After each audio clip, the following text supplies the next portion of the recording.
Guys, this video is brought to you by freedomraffle.org. They are giving away a brand new Tesla Model S Plaid. We love doing giveaways and we love it when you guys win these cars. So head to freedomraffle.org to support our Afghan allies and hopefully win a brand new Plaid. Hey, welcome back to Out of Spec Reviews and welcome to what you probably recognize as Wellington, Colorado, where we do all sorts of range testing and efficiency testing.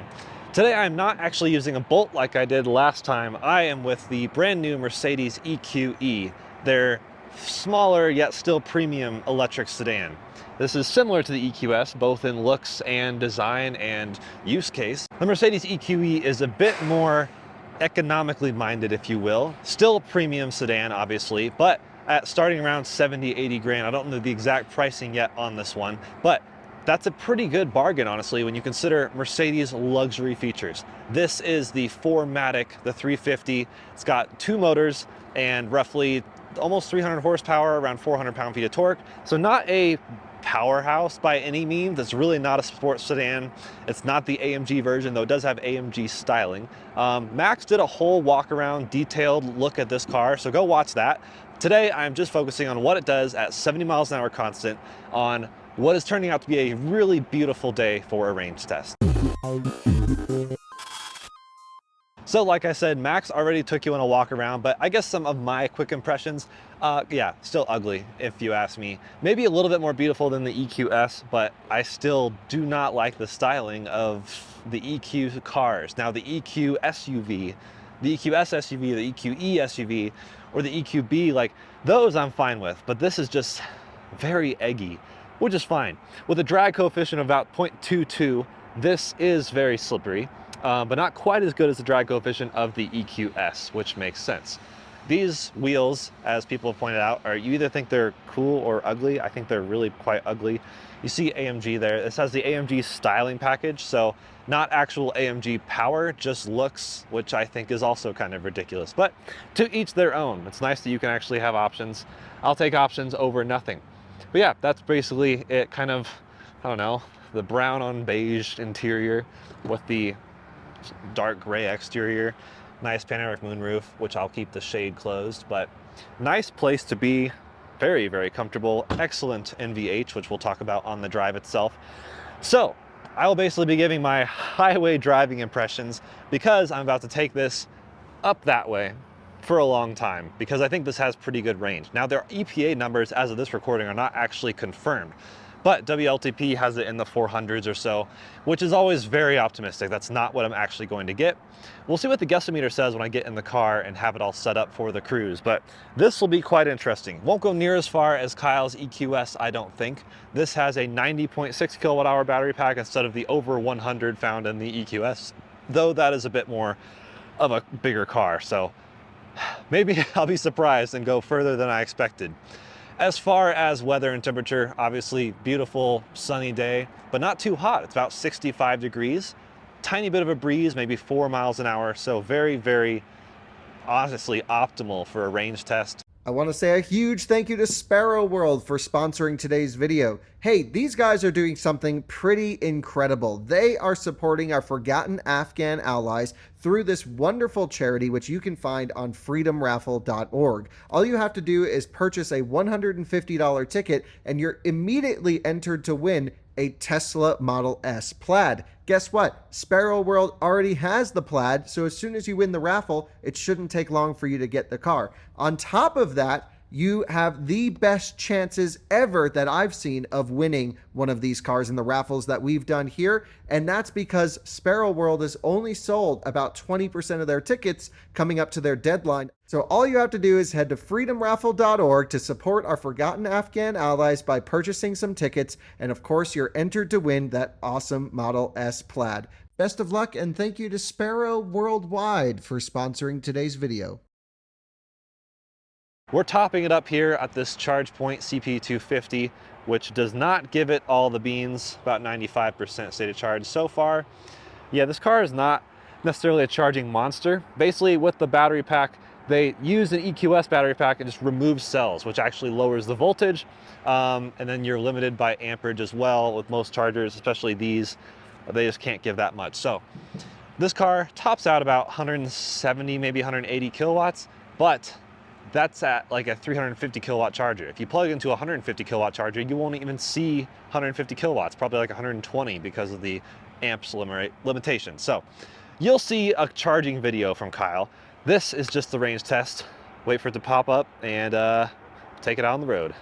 All right, as we wait for it to top off, which we are almost there, watch how quiet this is. The outside is just gone. So let me talk you through some of the, I guess, eco-minded settings, and we're also going to cool down the cabin. We always cool down the cabin before we do these charging tests while we're attached to the charger. Whoa, okay. The thing doesn't know how to pronounce EQE, so it says, hello, ick guest, which is funny. Yeah, so we cool down the climate and stuff in the cabin while it's connected to the charger, so we don't have to have strong load right off the bat. So, speaking of climate, we're gonna hop into here. As I said, we always set it to 68 degrees. We always keep it within 68 to 72, but typically try 68, which I'll do in this case. And then energy saving, you can do Comfort, Eco, or Eco Plus. We will be using Eco because Eco Plus doesn't actually let you set the temperature. It's like the hypermile mindset. So it really just like takes in air from the outside and tries to do what it can with that. So Eco setting on the temperature, will not be using any heated or cooled seats or anything like that. And like I said, no actual massaging here. Very, very comfortable seats. No like nice pillows like you see in the EQS or S-Class in general, but I think it's fine. And then on the screen here, we can kind of see fresh battery for the most part, 1,200 total miles on this car. So it's very young. And then from start, let's see, reset that. Just resetting everything. We can see our Eco display here, and then also the range, which gives you a max and a min. So that's in theory, which is funny, it's just double. So I guess you can really hypermile it and get 333 miles as it thinks, or if you just ripped it, I guess 167 miles. Maybe that's the Autobahn number, not sure. And also we'll keep track of the consumption as well. So yeah, pretty simple. And that's about it. Keeping the shade closed, which will keep the cabin a little bit cooler. I even went as far as air quality and turned off the ionization. So really eking out every possible amount of juice that we can use in here. And we can keep an eye on our efficiency. Let's see, where is that? MBUX has a lot of cool stuff, but I go back and forth on how I feel about it in general. You can see energy flow here, 99% creeping along, 25 kilowatts, really not bad as far as top charging this thing. Just 2 minutes left, it says, and we'll see how far we can go, but looks like it's quoting 335 miles. So I always like to guess with these range tests as to what we'll actually get. So at 99%, it's saying 336 on the guessometer. Of course, on the screen, it's saying a range of, up to 336. Or as low as 168. I'm gonna guess 300 on the nose. We'll see how close I get to that. It's just topping off. Let's hit the road. The last thing we do is select the driving mode, which in this case just is Eco, which has everything on comfort except which shows an engine logo, but it's really the motor, with Eco in mind. So that'll limit my power usage. I think Eco puts like a fake pedal on or fake floor on the accelerator pedal and limits it to about 50% power. So we'll see how that is as we get on the highway, but we are off. And it's just so quiet, you can't even tell. This is equipped with the rear steer option, which is awesome. It makes it literally one of the most nimble cars I feel like I've ever driven. And you can just weasel your way into literally any parking space. This has no air suspension though. That's one option that was not equipped with. So it's still comfortably damped, although a little bit stiff in some cases. And I think it's also a little bit higher than you would probably have it set to as far as the air suspension for range case. So our range may be negatively affected slightly because of no air suspension, but we do have aero wheels. So with it being a loop style test, you can really counteract pretty much all of the elevation changes that might affect the range, and some of the wind, like a headwind suddenly becomes a tailwind. So granted, not all of it. If it's a crosswind, it kind of hurts you negatively in both ways. Though this is a very nice and slippery car. So eco mode really is reducing power, which is good. That's what it's supposed to do. And so it's nice and slow, easy to get up to 70 miles an hour here. So now we have 70 miles an hour set, nice driver assistance features, the lane centering, of course the adaptive cruise control, and seems to be a capacitive wheel, which is nice. So just starting the range test. I mean, this is going to be pretty boring for me, but interesting for you and for me too. Want to see how well this thing does compared to, I guess, WLTP at this point, because they're still finalizing EPA numbers. This is a 2023 model, so still not quite out yet per se. I don't know if you can tell, but these like LEDs kind of flutter based on your efficiency. So if you are driving fast, it'll turn red, which eco mode doesn't actually let you get into the red zone. So it's always blue if you're regen, or white if you're just cruising along casually, which that could really get annoying actually. I'm sure you can turn it off, but in the daytime, not too noticeable. You also have automatic lane changes, which is awesome. Just says lane change to the right. It checks for the surroundings and just does the lane change. This is going to be such a nice range test as far as driver assistance features. Just kind of keeping it on the road. It is a capacitive wheel, I keep verifying, so I'm going to be comfortable. Wish it had massaging seats, although I can't use those for this test anyways, but that would be the one thing to make this car even more road trippable, if you ask me. It does have seat kinetics, which will kind of gradually move over time, which should reduce blood clots in theory, but those are not being enabled right now either. We're really taking the efficiency mindset. So what I'll be doing is checking in at every 25% increment of the state of charge, just to give you kind of an idea of what it's getting throughout the drive. What'll be really interesting is where we turn around, because I usually kind of base that around like my guess versus the EPA and kind of plan a tentative spot or a couple backup spots. So I have a few exits in mind in Nebraska. Be really curious to see how close it is. We always turn around with a bit over 50% because we don't want to be stranded on the way back in case there is sort of a headwind to counter the tailwind. So I will see you in 30% battery and let you know how we're doing, which should be somewhere in Wyoming or Nebraska, out there. A couple things to note as we depart is, first of all, the actual 70 miles an hour indicated, is it really GPS verified? Yes, it is. I just did that. And true to Mercedes nature, 70 miles an hour indicated is 70 miles an hour verified by GPS. Not all cars are that way, so that's why we test it, just to make sure. Also, tire pressures. We always test according to manufacturer specific recommendations, which for this car is 41 on the front, 48 on the rear. Here we are checking in at 75% state of charge right at the border of Nebraska. So that's definitely the highest state of charge I've ever reached this point with. So we are looking to get really good range, I think. I guess you can kind of do the math. Of course, it's too early to tell because we're only halfway into going one direction, more or less. So, of course, elevation changes on the reverse will counter either for better or for worse. So that's what it's looking like.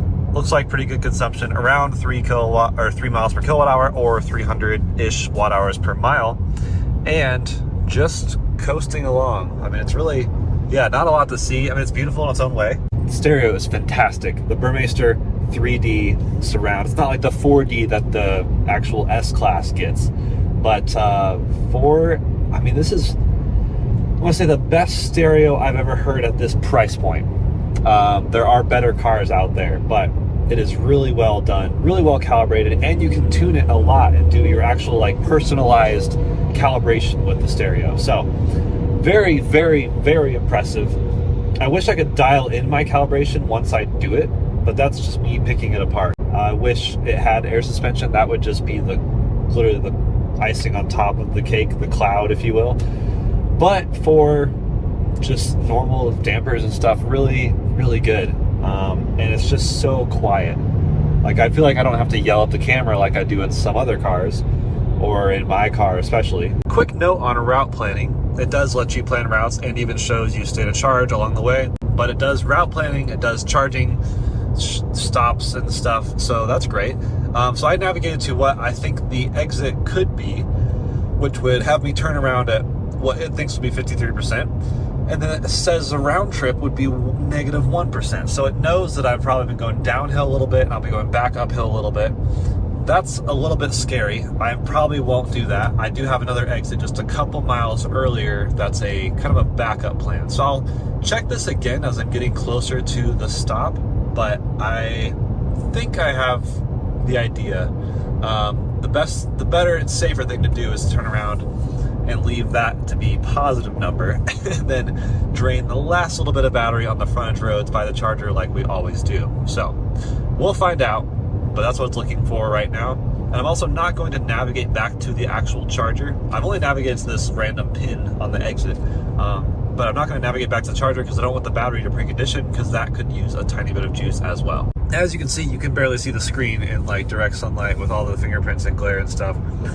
But just checking on the charging stops, the turnaround stop, previous destinations, let's see. So you can actually add or replace destinations. This one says it thinks it'll get back to with 4%, which is still a bit much to burn through. There are actually other little switchbacks I can do on the highway, retaining that 70 miles an hour constant. So that's an option as well. We'll see once we get closer back to Wellington, but we are kind of nearing the middle of the pack here, and I think this one would feel better to switch on. So getting closer, about 73 degrees, so a little bit warmer.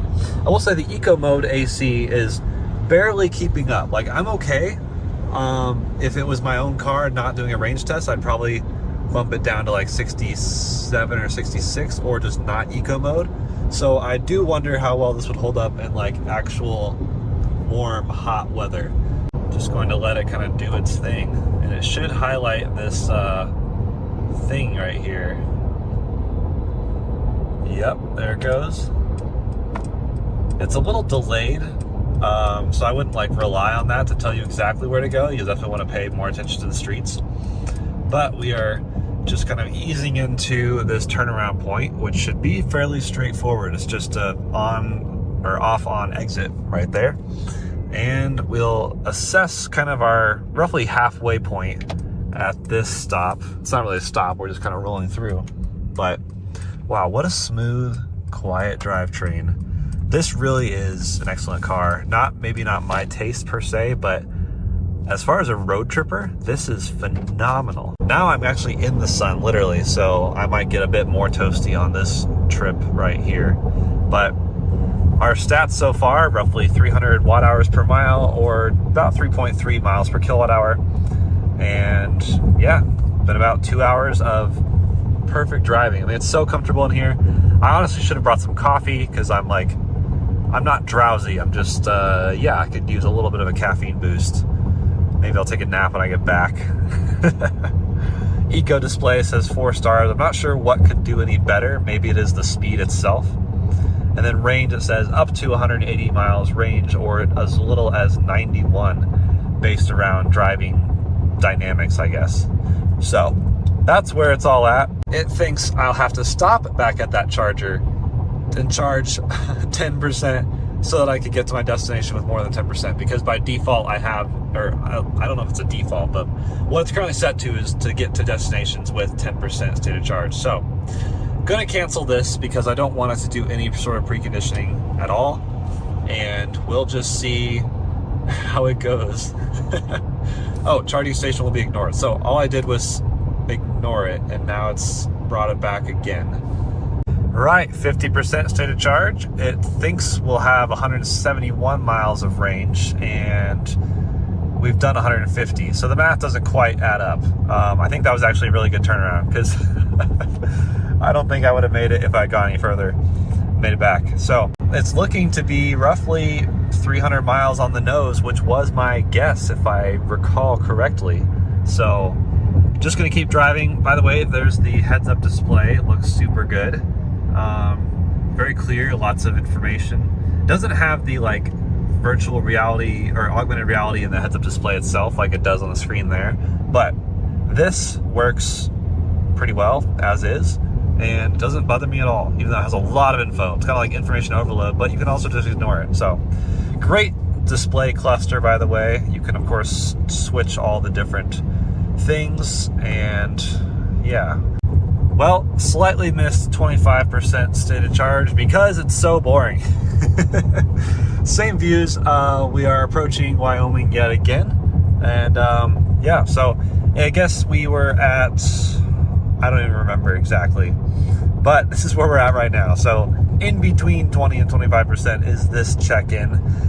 And we are still on track to arrive at Wellington with 3% more or less. And we are right on par with the efficiency that Kyle saw in the EQS. I think he finished his drive with 315 watt hours per mile, and we are near as makes no difference as he might say. So driving along, of course, I can get more ideas of how I feel about this car as a whole, as far as driving impressions, especially during a road trip. This is all piano black on the steering wheel, as you can tell. Curious to see what your guys' thoughts are on piano black. I feel like every single journalist ever just rails on it, but it does look good. And I think that's the point of piano black. It can look good. It's just, will you take care of it and keep it as such? But that allows for all the capacitive controls, like this side lets you do stuff on this screen versus this side, do stuff over on that screen. And of course, all the different settings here. This is a very clean, beautiful steering wheel, I will say that. And the stocks, of course, nice and black instead of silver that you see on some Mercedes. A lot of controls over here. Of course, the Burmeister grills, which are actually plastic, I think. Doesn't feel metal. I kind of expected metal, but maybe it's weight reduction, I don't know. And then over here, more piano black. Everything's piano black. I really wish there was like a nice tactile volume control for the volume, and I'll accept the climate control screen. This section down here retains no matter what's happening up here, which is helpful. But in general, yeah, it's MBUX, Mercedes-Benz User Experience.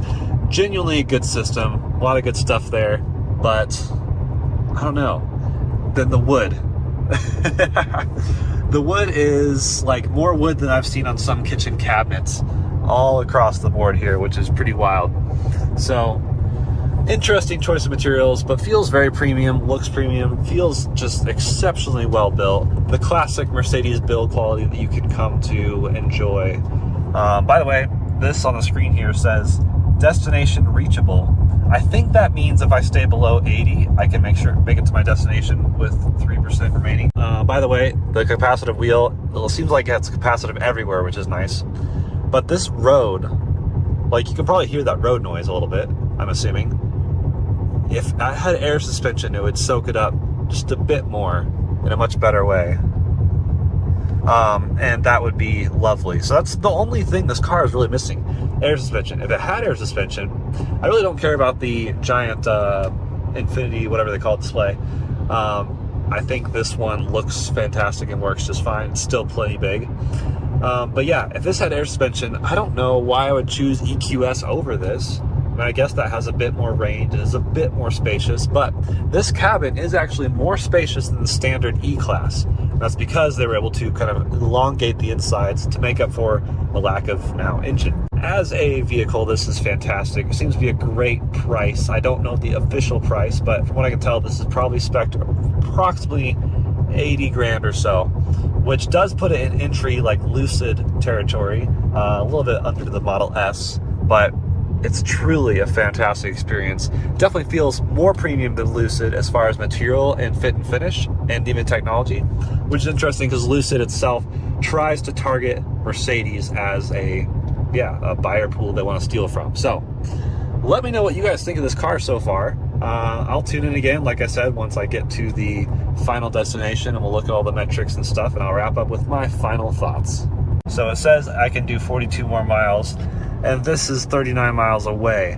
That used to be 15 miles, and now it's 3. So, but the state of charge it claims that I'll have upon arriving is remain the same. So, some things not lining up here, and just I don't know. It's all part of the adventure, right? Right. So just hit reserve level charge high voltage battery, which I guess happens at 30 miles remaining or 10%, not sure which. But it says 29 miles estimated range is capable and 29 miles to the charger. So this is fun. Now it's saying 27 miles range and I'm 28 miles from the charger. So actually that's downtown Wellington, which is a mile past the charger. I think we'll be fine, but we'll see. Should just be a tiny hop down the, I guess, frontage road just to burn the last little bit of juice. It keeps telling me to charge, which is understandable.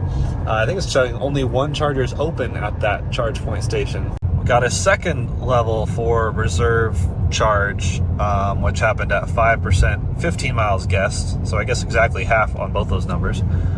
So getting down to the wire, still have enough power to get us to highway speed. It's just cruising along at 70 just fine. So no real red flags if you ask me. You can now see my power meter, which is that little inner circle in the little flash thing, showing that I have at most 60% power now, which makes sense. And we're down to 3% state of charge. So that power meter should continue to drop, and I think once it hits 40% power remaining is when another warning pops up, which I think shrouds the view of everything, which is annoying. So we'll find out. I will say the guessometer on the, basically on the map, what it said I would arrive at the destination with is perfect. Like, both out and on the way back, both said the exact amount I would arrive at. So the way out said 53%, and then the way back said 3%. And so far, that's been right on the money. So that's good to know for road trips. You can really trust that. Granted, this is a very fresh battery, so I don't know how, battery degradation stuff would go into it, but we are just about there. Here we are, coming into our exit 278 to Wellington, and yep, exactly as it predicted, 3% remaining. Says 9 miles, which is, yeah, bigger buffer than it was advertised. So I'm gonna go jump down the frontage road, like I said, which is right over here, and burn a little bit extra of that juice. But I can say, confirmed at 70 miles an hour, we did right on the money with 283 miles. So not quite 300, but we still have more to burn. So fortunately, I've been able to do close to highway speeds on the frontage roads, and we are down to 1% state of charge. Now circling back to the come and go where the charger is located. It's still giving me enough power to keep decent speed. Now above 60, it feels like it really struggles with the power. So maybe you can't really do highway speed at 1% state of charge, but frontage roads or city roads, you can really sneak by with this low power. It's really not bad. And we're right about to 40% on the power cutoff right here. I think that's when a message pops up. We'll find out in a second here. There we go. That's the message I was expecting. Turtle mode is here, and there is no way to actually make that disappear. But if we go to, I think, home. Oh, wow. I can't even switch screens. It is locked me into turtle mode, telling me you better charge this thing ASAP. Given that it's really not a very fast EV to begin with, the 40% power reduction at 0%, aka turtle mode, is pretty dramatic. So I have just enough acceleration to get around town, but yeah, nothing really high speed, not even like bigger roads in town. It's a little sketchy there, but we have arrived with 0% state of charge, 0 miles remaining, crawling into the charger. And what is our final number? We can't tell. I know if I shut it off, it'll show me. So we'll find out in just a second here. Charge high voltage battery. Yes, understood. There is our final number, 292 miles, 311 watt hours per mile. So just a hair under the efficiency of the EQS Kyle tested, but pretty good range, honestly. Like, that's right about what I would expect. And that's 4 hours and 20 minutes of driving time, which, yeah, the range of this car is almost more than I can physically do without stopping. So that's about it for that. And our eco score, 4 stars. I guess that's not 5 stars because of the speed on the highway. That's my guess, but that's pretty much everything. That is, wow, this is like all kind of glitchy right now. I wonder if it's because it's so so low charge. I think if we go into EQ, yes, function unavailable. Oh, that's right. Power on the vehicle. You can kind of see the graph here of our watt hours per mile guess. So we did right about just over 300 watt hours per mile, which is also just over 3 miles per kilowatt hour, if you do that math. And throughout my drive, this was all pretty much 0 because it showed that we were already maximizing range, which is a good sign. Well, there we are, another perfect range test, this time with the Mercedes EQE 350 4MATIC. Really quite a solid car to be taking on a road trip. So again, it's dual motor. Now the thing is, the front motor or rear motor, either one, they don't disconnect. They're still always on. And rumors are saying they could add that later in an update, which would be cool. But regardless, it seems pretty efficient. 300-ish, 310 watt hours per mile, about 3 miles per kilowatt hour, whatever you decide to calculate that as. But super comfortable, super quiet. Wish I had the air suspension. That's the only downside with this car, with this exact spec that we were given anyways. The ugly aero wheels that are like AMG-esque, I don't know, the AMG thing just annoys the crap out of me, I guess. But it's spoiled. But thanks for joining. 292 miles at nearly 70 miles an hour the entire way. Officially 286, I think, at 70, and then the last bit was like 60. So pretty darn close. This thing rips. I would gladly take this across the country in a heartbeat. So let me know what you think of the EQE, really the EQ family in general. Like, it's Mercedes' huge foray into full electrification and the bottom ground up chassis platform thing, unlike the old electric stuff they've kind of dabbled with in the past. Works pretty well, kind of ugly, I don't know. What do you think? We'll see you guys in another range test and just more videos very soon. Cheers.